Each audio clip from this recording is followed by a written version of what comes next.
রংপুরে রোড সাইডে যে খাবারগুলো পাওয়া যায় তার মধ্যে অন্যতম হচ্ছে মিনি চিকেন বার্গার। তো আজকে আমরা এই বার্গার টেস্ট করব যে দাম অনুযায়ী বার্গারটা কত। এখানে এই মিনি চিকেন বার্গারের প্রাইস হচ্ছে মাত্র 50 টাকা। তো প্রথমে কিন্তু তারা ফ্রাই প্যানে রুটির স্লাইসগুলো কিন্তু হিট দিয়ে নিয়েছে, এরপর তারা মেয়োনিজ অ্যাড করলো, এরপর সস, এখন তারা কিছু শসার স্লাইস অ্যাড করতেছে, এরপর কিছু গাজর কুচি অ্যাড করছে এবং লাস্টে তারা কিছু পেঁয়াজের স্লাইস এখানে অ্যাড করেছে।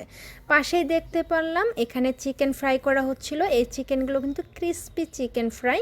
সো এখানে তারা কিছু ক্রিসপি চিকেন ফ্রাই অ্যাড করলো এবং কোয়ান্টিটি মোটামুটি ভালো দিয়েছে। তো এই তো ঝটপট তৈরি হয়ে গেল তাদের মিনি চিকেন বার্গার এবং সব শেষে তারা চিকেন বার্গারের উপর আবারও মেয়োনিজ এবং সস অ্যাড করলো। তো দাম অনুযায়ী বার্গারের কোয়ান্টিটি মোটামুটি ভালো এবং অনেকগুলো আইটেমই তারা অ্যাড করেছে এবং দাম অনুযায়ী এই বার্গারটার কিন্তু মোটামুটি টেস্ট ভালো। আশা করি আপনারা খেয়ে টেস্ট করবেন।